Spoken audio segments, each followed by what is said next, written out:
Colosenses capítulo 1, y vamos a continuar con el pasaje que habíamos visto el miércoles pasado. Vamos a leer nuevamente los versículos de Colosenses capítulo 1, 24 al 29.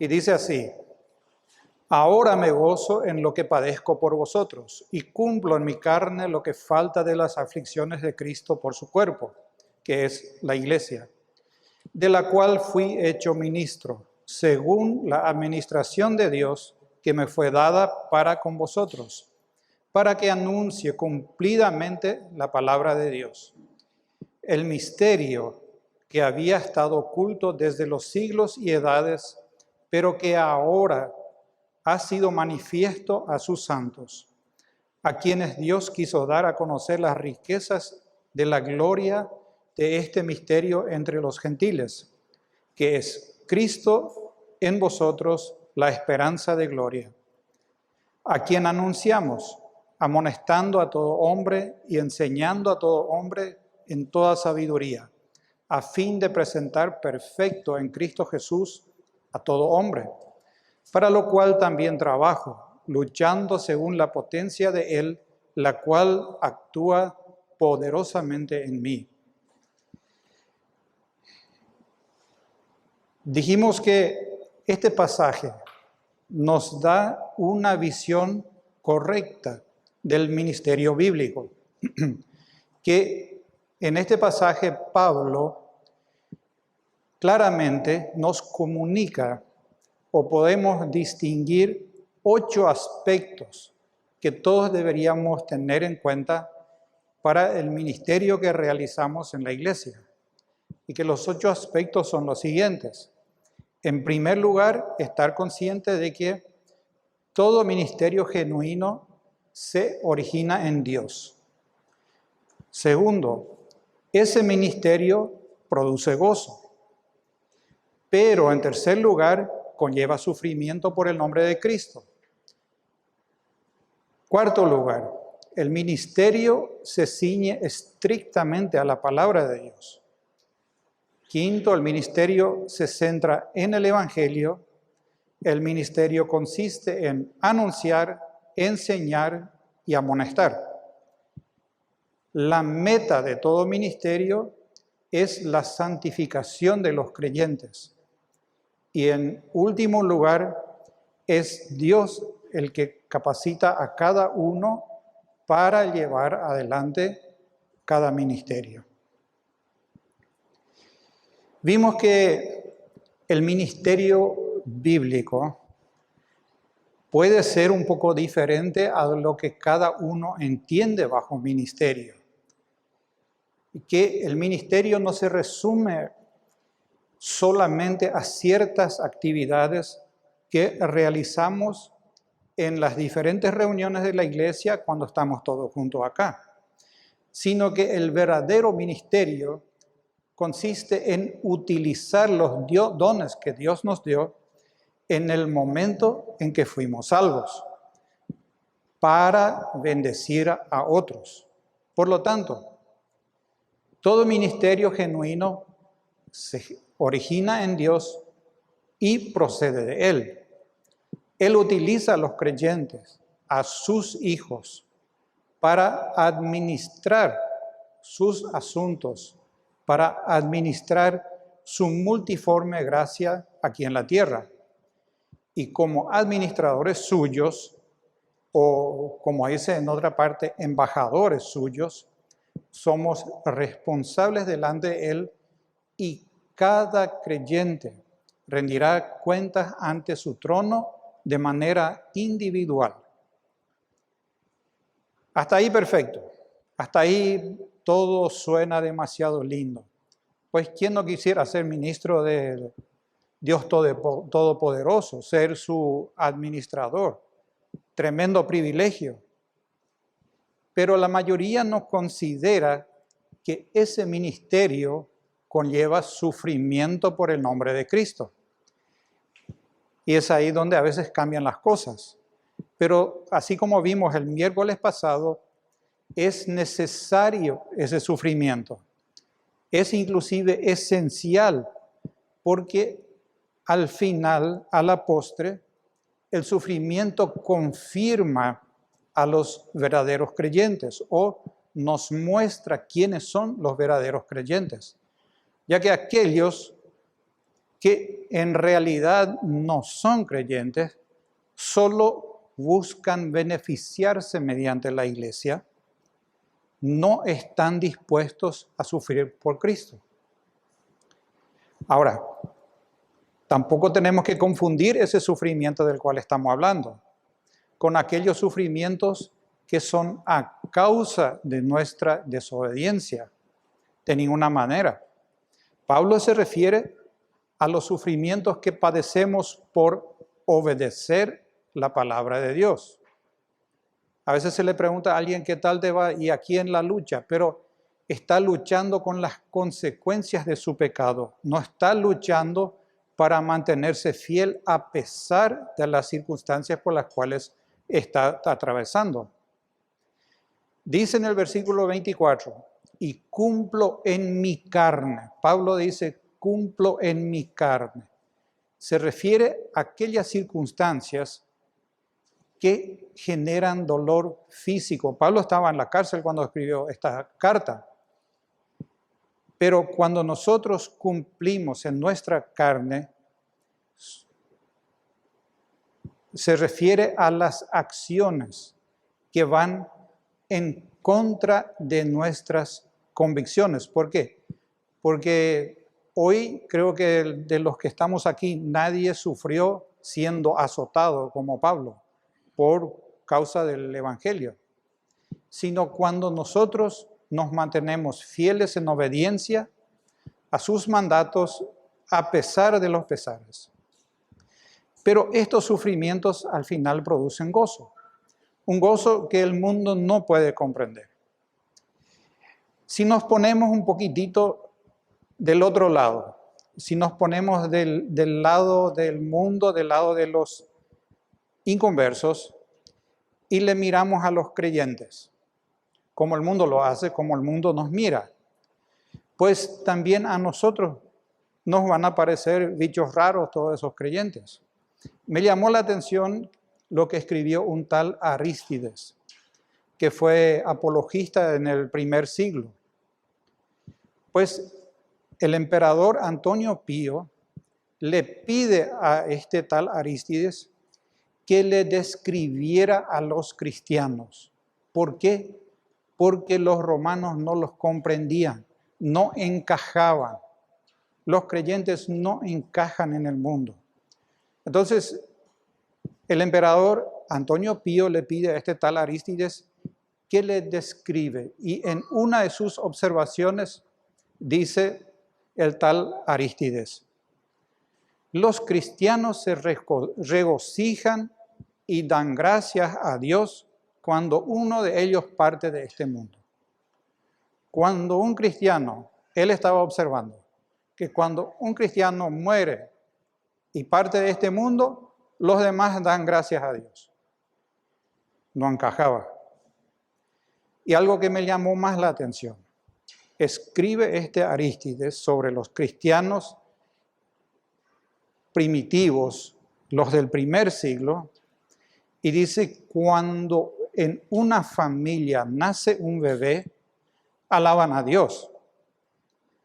Ahora, si esta criatura muere prematuramente, alaban más aún a Dios, porque se fue de este mundo sin experimentar el pecado. Tremendo. Son observaciones hechas por una persona inconversa hace casi 2000 años. Y nos pinta más o menos qué es lo que pensaban, cómo veían su realidad aquellos primeros cristianos. Y hasta hoy en día ningún inconverso puede comprender la profundidad del gozo de aquel que sufre por causa de Cristo. Y justo hoy vi en una noticia y salió que un político español llamado Gabriel Rufián, se burló de los cristianos diciendo que no son normales. ¿Por qué? ¿Por qué no son normales los cristianos? Porque creen en serpientes que hablan, palomas que embarazan, creen en la creación de la mujer a partir de la costilla de Adán y creen en el infierno. No son normales. Para el mundo todo esto no es normal. El creyente no encaja en el pensamiento del mundo. ¿Por qué? Porque el creyente está dispuesto a sufrir voluntariamente y con gozo por su Salvador. Y el sufrimiento del creyente proviene de esos motivos que al mundo le causa tristeza. Pues, en pocas palabras, esto fue un resumen de lo que más o menos desarrollamos el miércoles pasado con respecto a los 3 primeros aspectos que debemos considerar para tener una visión correcta del ministerio bíblico. En el cuarto lugar dijimos que el ministerio se ciñe estrictamente a la palabra de Dios. Dice en el versículo 25, en la segunda parte, antes de eso dice Pablo que fui hecho ministro. Él fue hecho ministro para que anuncie cumplidamente la palabra de Dios.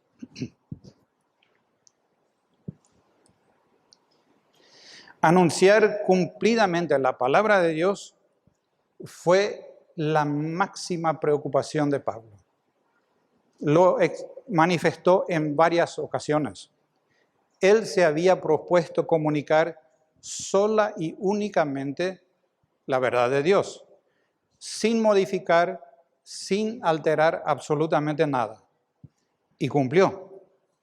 Por eso pudo escribir al final de su vida a Timoteo diciendo: he peleado la buena batalla, he acabado la carrera, he guardado la fe.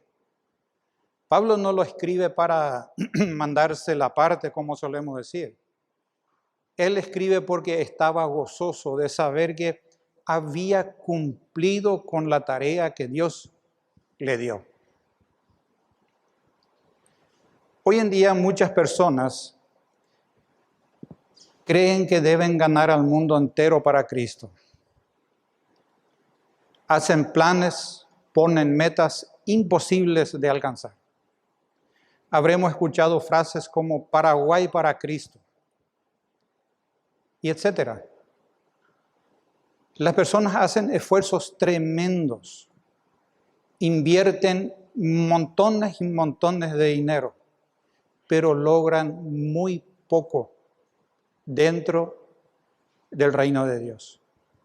La meta de Pablo, sin embargo, fue anunciar cumplidamente la palabra de Dios. En lugar de ganar al mundo entero, entendió que su ministerio consistía en anunciar todo el consejo de Dios, como dice en Hechos 20:27. Si miramos un poquitito con la óptica que muchas veces se tiene hoy de un ministerio y analizamos la vida de Pablo, podemos decir que solamente hizo 3 viajes misioneros. Y los 3 viajes misioneros más o menos a la misma región. O sea, él nunca cambió, siempre hacia el norte del Mediterráneo, nunca se fue al sur, nunca se fue al este, siempre en esa misma parte. Pero pocas personas han logrado afectar al mundo como Pablo afectó al mundo. ¿Y dónde entonces está el secreto? Pues para entender tenemos que ir obligatoriamente al ejemplo que nos dejó nuestro Señor Jesucristo, para entender y comprender las razones de un ministerio exitoso. Dijo Jesús en Juan 5:30, no busco mi voluntad, sino la voluntad del que me envió, la del Padre. Ahí está el secreto. La voluntad de Dios debe dar el marco de nuestro ministerio, no nuestra voluntad, la voluntad de Dios. Lastimosamente, muchísimos hombres y mujeres se empecinan hoy en día en construir su propio imperio, su propia mega iglesia. Emplean, pero los más diferentes esquemas, estrategias para lograrlo. Hasta fuerzan las circunstancias para lograr sus metas en el tiempo que ellos se fijaron para lograr esa meta. Aplican a sus iglesias métodos empresariales. Escuché una iglesia acá en Paraguay que su objetivo es 1000 iglesias con 1000 miembros, que significa 1 millón de miembros. En vez de buscar y esperar el cumplimiento de la voluntad de Dios. Jesús, sin embargo, se limitó absolutamente al tiempo establecido por Dios. En varias ocasiones manifestó que su tiempo aún no había llegado. Estaba él aguardando el tiempo para cada cosa. Se limitó a hacer lo que correspondía en el momento en que tenía que hacerlo. Él es el ejemplo que debemos seguir y hacer las cosas que corresponden en el tiempo indicado. Con esto no pretendo insinuar que tenemos que relajarnos, no, pero tampoco que tenemos que acelerarnos. Debemos avanzar, como se dice, sin prisa y sin pausa, permanentemente. Jesús sabía que Dios no lo había enviado a alcanzar al mundo entero, él solito. Y vamos a analizar un poco la vida de Jesús. No realizó ni un viaje misionero para hacer grandes milagros en el Imperio Romano. Fíjense si se hubiera viajado por todo el Imperio Romano haciendo milagros. Podía haber juntado mucho dinero. Jesús dice en Mateo 15, 24, no soy enviado sino a las ovejas perdidas de la casa de Israel. Jesús tenía claro para qué vino y cuál era su ministerio. No se dejó llevar por fantasías de grandeza. Nunca se metió en asuntos de política. Dijo, dad pues a César lo que es de César y a Dios lo que es de Dios. Mateo 22, 21. No corresponde que nosotros metamos en la iglesia o nos metamos en asuntos o cuestiones de politiquería. Solamente nos van a desviar del ministerio, del verdadero ministerio que Dios nos dio. Nuestro ministerio se debe limitar al reino de Dios, a su palabra. Debemos dar a Dios lo que es de Él. Muchas veces queremos ofrecerle a Dios lo que Él rechaza. No podemos meter en la iglesia de Jesucristo principios mundanos para llevar adelante el ministerio. Tenemos que aplicar los principios bíblicos, no filosofías humanas. Si pretendemos que nuestro ministerio sea eficaz a los ojos de Dios, es necesario que nos ajustemos a lo que dice su palabra, únicamente. Ocuparnos de la profundidad de la palabra de Dios. Después, Dios se encargará el alcance que eso va a tener. Nosotros simplemente tenemos que ocuparnos en la profundidad de la palabra de Dios, estudiarla y aplicarla, y Dios después se encarga del alcance que va a tener nuestro ministerio. En quinto punto, dice, el ministerio se centra en el Evangelio. Dice en Colosenses 1, el 25 dijo, para que anuncie cumplidamente la palabra de Dios. Y el 26 dice, el misterio que había estado oculto desde los siglos y edades, pero que ahora ha sido manifiesto a sus santos, a quienes Dios quiso dar a conocer las riquezas de la gloria de este misterio entre los gentiles, que es Cristo en vosotros, la esperanza de gloria. Cualquier ministerio que hagamos, cualquier forma de poner en práctica nuestros dones, debe apuntar al misterio que había estado oculto desde los siglos y edades, pero que ahora ha sido manifestado a sus santos. O sea, las buenas nuevas de salvación. Ahí tiene que apuntar nuestro ministerio. El Evangelio de Lucas menciona varias veces ese concepto de buenas nuevas. Pablo también lo utiliza en varias cartas. Incluso la carta a los Hebreos menciona el concepto de las buenas nuevas. ¿Por qué buenas nuevas? Pues aquí dice Pablo que se trata del misterio que había estado oculto, pero que ahora ha sido manifestado a sus santos. Y resulta muy importante comprender lo que Pablo expresa aquí. Ocurre que Dios no revela todas las cosas a todo el mundo. Él revela o hace entender lo que Él quiere hacer entender a quien Él elige para hacerlo. Y son sus santos, dice Pablo, los creyentes, a quienes Él decide revelar ciertos secretos suyos. Salmos 25:14 dice: la comunión íntima de Jehová es con los que le temen, y a ellos hará conocer su pacto. Me llamó la atención hace unos días un hecho anecdótico que ocurrió en nuestro canal de YouTube, en el canal de YouTube de IBG. Ahí donde subimos todos los sermones que se predican acá. Bueno, no tiene muchos seguidores, ahora tiene aproximadamente 170 suscriptores. Y no sabemos quiénes son, sabemos que muchos de nuestra iglesia son, pero muchas personas de otros países se han suscrito, aunque no es un número muy grande.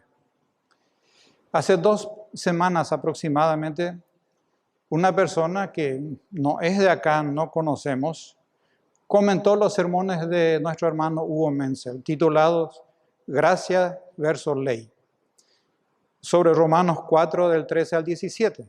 Hace poco lo predicó nuestro hermano Hugo.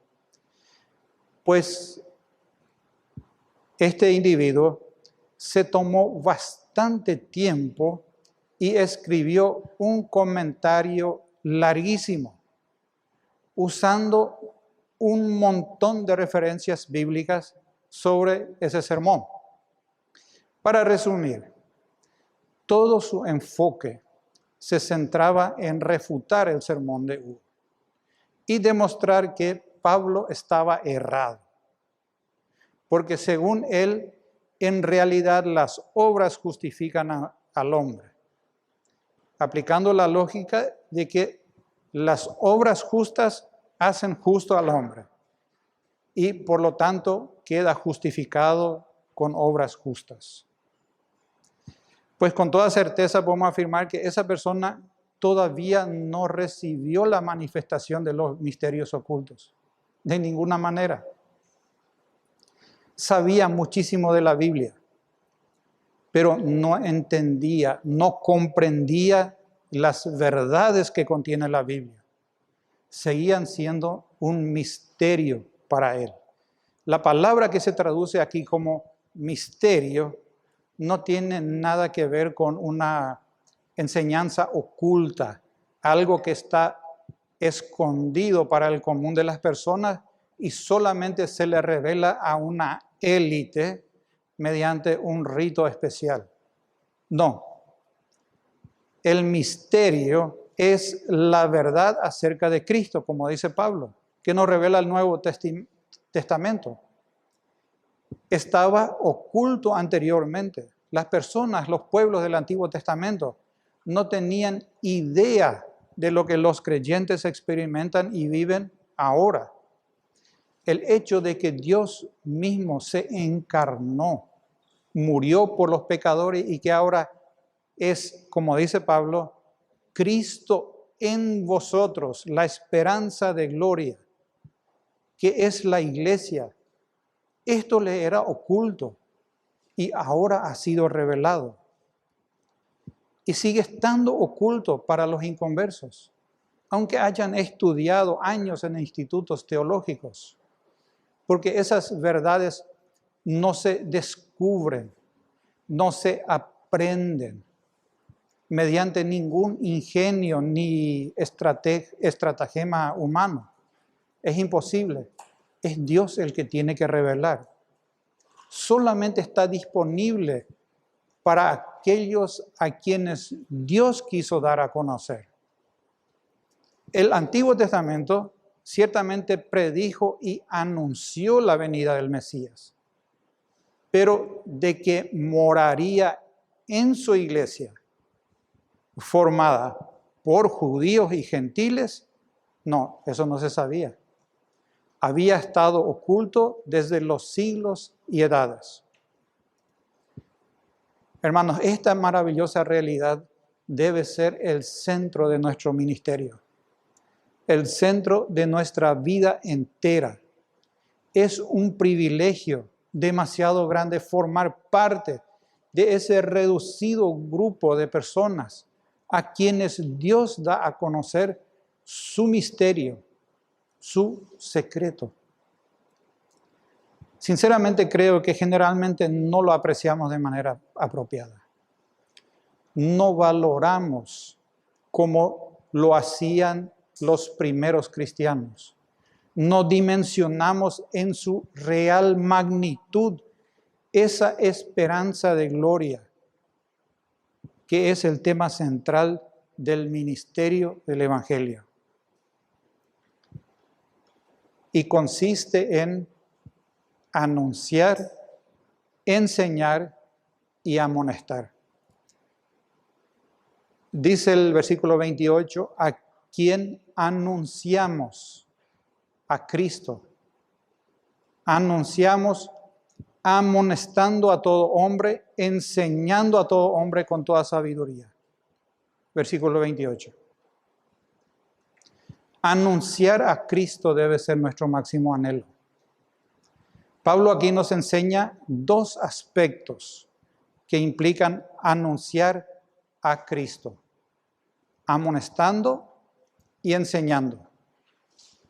Suena un poco diferente a lo que solemos entender bajo la palabra anunciar a Cristo, porque hay una palabra que no asociamos con anunciar a Cristo y es amonestando. Ocurre que la palabra que se traduce como anunciamos engloba en el original un concepto que abarca mucho más que simplemente hablar de Cristo, predicar de Cristo, testificar de Cristo. Toma el sentido de declarar, presentar un suceso en su totalidad, con todas las aristas. Y el concepto de amonestar es generalmente muy mal entendido. Y ocurre lo mismo con muchas otras palabras o conceptos que manejamos en la vida diaria. Me vino en la mente una imagen que vi en un diario hace bastante tiempo atrás. Apareció en ese diario una imagen de una mujer con un garrote en la mano y frente a ella un niño llorando y mirándole con miedo. Bueno, esa era la foto, así para describir. Y los redactores del diario pusieron el título Madre educa a su hijo. La mamá con el garrote, el niño llorando, mirándole con miedo. Mamá educa a su hijo. Pues no correspondía el título a la realidad. La mamá no estaba educando a su hijo, lo estaba garroteando, no lo estaba educando. Pues de manera similar, muchas veces no amonestamos a nuestros hermanos, más bien los increpamos, les cantamos las 40, como solemos decir. Amonestar a un hermano significa darle un consejo de ánimo, una palabra de aliento, para que ese hermano considere cierto pecado en su vida, para lograr que se arrepienta de su pecado y que no se exponga al juicio y a las consecuencias que pueden acarrear ese pecado.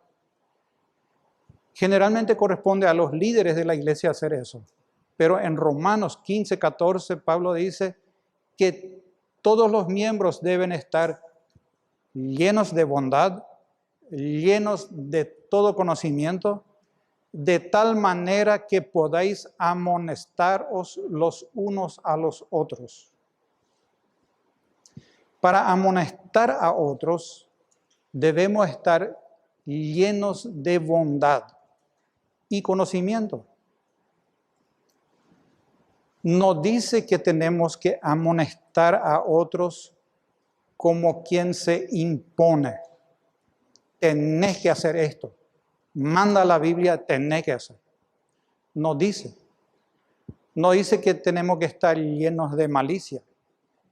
No dice que tenemos que estar llenos de egoísmo. No dice que tenemos que estar llenos de rencor. No dice que tenemos que estar llenos de prepotencia. No. Dice llenos de bondad y conocimiento. Cuando un hermano peca, debemos de dolernos. El pecado de mi hermano me debe doler. Y es responsabilidad de cada creyente amonestar a su hermano. Pero debe hacerlo con amor y mansedumbre, porque el objetivo final debe ser que abandone ese pecado. Por convicción, que abandone ese pecado. Pablo nuevamente constituye un enorme ejemplo para nosotros cuando describe su ministerio en Éfeso. Dice en Hechos 20:31 lo siguiente: por 3 años, de noche y de día, no he cesado de amonestar con lágrimas a cada uno. Con lágrimas estaba amonestando Pablo, no con rabia ni con nada. Cuando mi hermano peca, me pongo triste y con amor le amonesto, buscando que mi hermano se aparte de ese pecado que le va a traer serias consecuencias. Pero nunca lo hago con palabras hirientes y mucho menos con palabras denigrantes. Tampoco divulgando su pecado por todas partes. Eso es falta de amor. Es totalmente contrario a lo que nos enseña. El segundo aspecto de anunciar a Cristo es enseñando.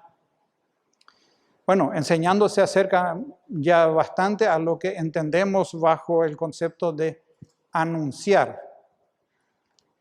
Significa hablar, testificar de Cristo, enseñar propiamente dicho.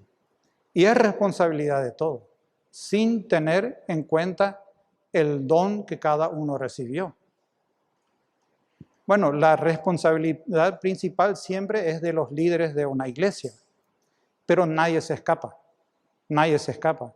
porque forma parte de la gran comisión que tenemos en Mateo 28:20. Todos somos llamados a comunicar la gran verdad de alguna manera. Nadie se escapa.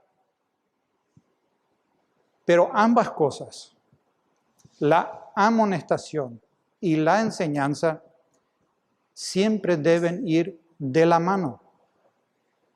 Y debemos hacerlo con toda sabiduría, dice Pablo.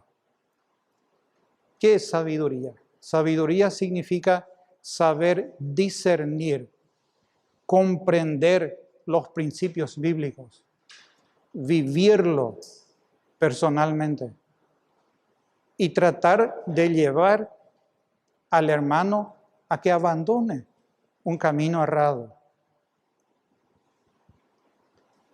¿Y para qué todo esto?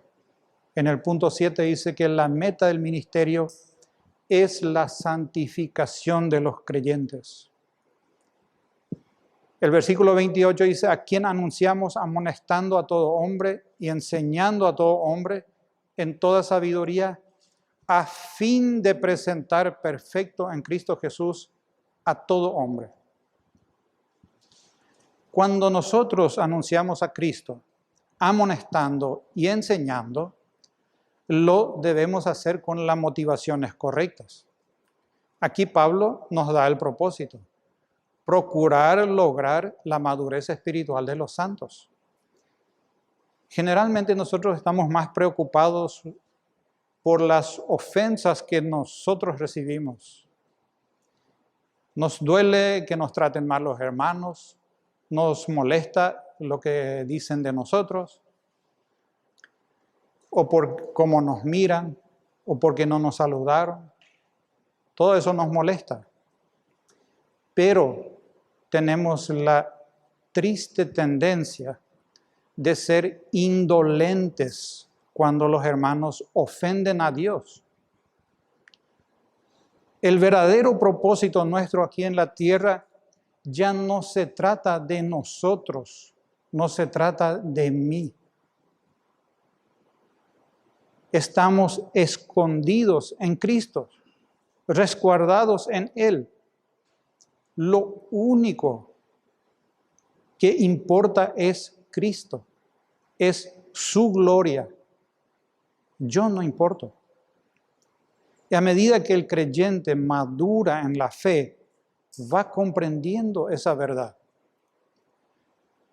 Ya no le importa si recibe insultos, ofensas dentro del ministerio, sino que le preocupan las ofensas que Cristo recibe por causa del pecado de los hermanos. Por eso amonesta a los demás, animándoles a abandonar prácticas pecaminosas. Busca que sus hermanos en la fe lleguen a la madurez espiritual. Eso mismo había hecho Epafras. ¿Se acuerdan? El fundador de la iglesia de Colosas. Estaba preocupado por sus hermanos. Tomó un viaje de meses para ir a Roma, buscando consejo de Pablo para saber cómo animar, cómo enseñar a los hermanos para que no caigan en el peligro de la idolatría, para que no pequen contra Dios. Colosenses 4:12 dice que Epafras estaba siempre rogando encarecidamente por vosotros en sus oraciones, para que estéis firmes, perfectos y completos en todo lo que Dios quiere. Esta debe ser nuestra meta con nuestros hermanos. Sabemos que un creyente perfecto o maduro en la fe es igual a Cristo. Y eso es imposible aquí en la tierra. Nadie fue perfecto excepto Cristo. Nadie lo es y nadie lo logrará aquí en la tierra. Pero algún día, cuando estemos en su presencia, sí lo seremos. Primera Juan 3:2 dice: amados, ahora somos hijos de Dios. Ya somos hijos de Dios, ahora. Y aún no se ha manifestado lo que hemos de ser, pero sabemos que cuando Él se manifieste, seremos semejantes a Él porque le veremos tal como Él es. Ahora, aquí en la tierra, nos toca alimentarnos permanentemente de la palabra de Dios y progresar, avanzar paulatinamente en nuestra santificación. Y a la vez preocuparnos por nuestros hermanos, velar para que también lo hagan, a fin de que se presenten todos perfectos delante de Cristo. Y el que hace posible todo eso, el que capacita a los suyos para ese ministerio, es Dios mismo. El versículo 29 dice, para lo cual también trabajo, luchando según la potencia de Él, la cual actúa poderosamente en mí. Hacer lo que hacemos, lo que hemos estudiado el miércoles pasado, lo que hemos estudiado en esta noche, sufrir por el nombre de Cristo, ceñirse estrictamente a la palabra de Dios, centrarse en el Evangelio, anunciar a Cristo, enseñando y amonestando, cuesta mucho trabajo. Un trabajo que nos lleva al agotamiento. Por eso muchos prefieren ahorrarse ese trabajo y llevan una vida espiritual livianita, sin tanto estrés y sin cansancio. Sin embargo, nadie puede servir a Cristo sin trabajar duro. Cuando escuchan esto, muchos se asustan. Pero sepan, en realidad, el mayor esfuerzo en nuestro ministerio consiste en luchar contra nuestra pereza, nuestra falta de interés. Nuestro mayor enemigo somos nosotros.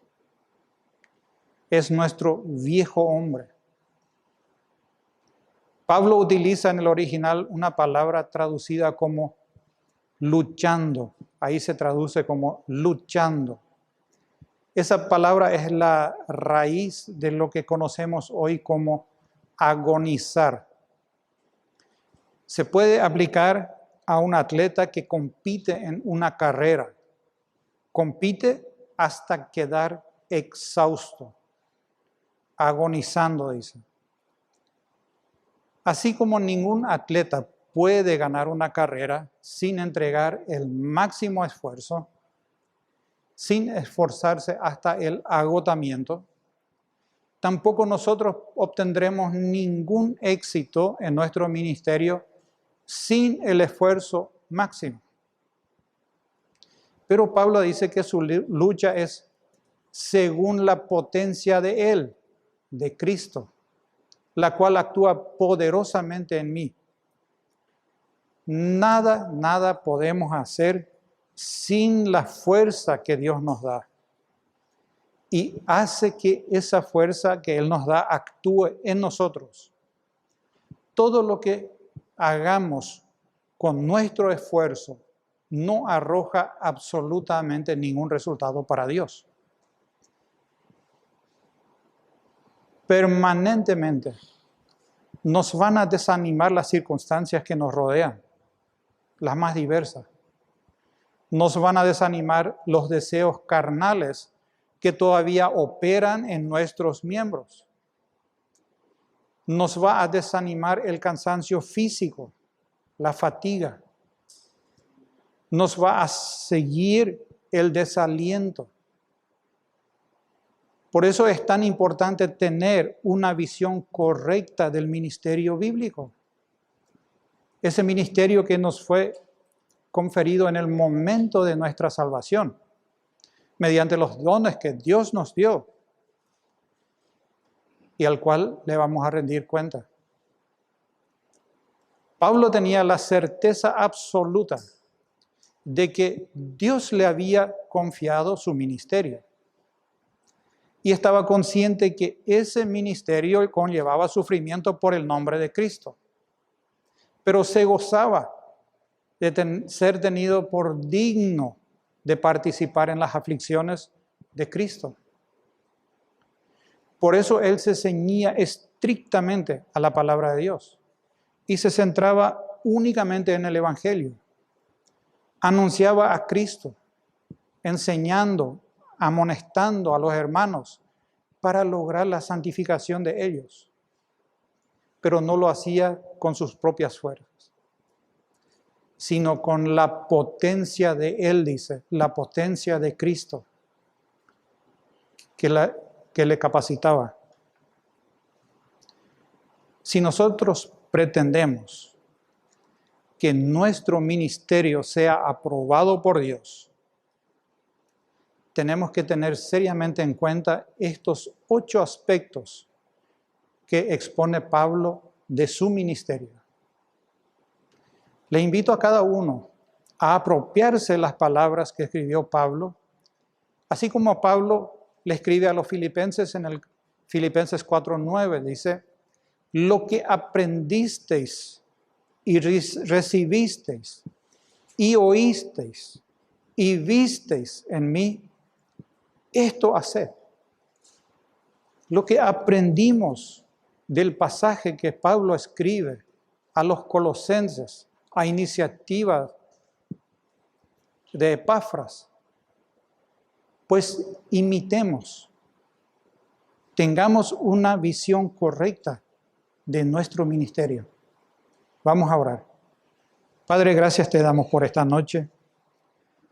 Gracias te damos por tu gran misericordia hacia nosotros. Tu gran amor, Padre, mediante el cual hoy podemos estar acá. Estamos conscientes de que tú nos has dado un don a cada uno. Tú nos has dado una tarea a cada uno. Padre, ayúdanos a ser fieles, a cumplir apropiadamente con aquello que tenemos que hacer en tu obra en el momento preciso, Padre. Que no nos gane la pereza, que no nos gane el egoísmo. Padre, que podamos realmente mirar permanentemente a ti, hacer para ti todo lo que hagamos, y también contagiar y animar a nuestros hermanos que hagan lo mismo. Gracias nuevamente te damos en nombre de Cristo Jesús. Amén.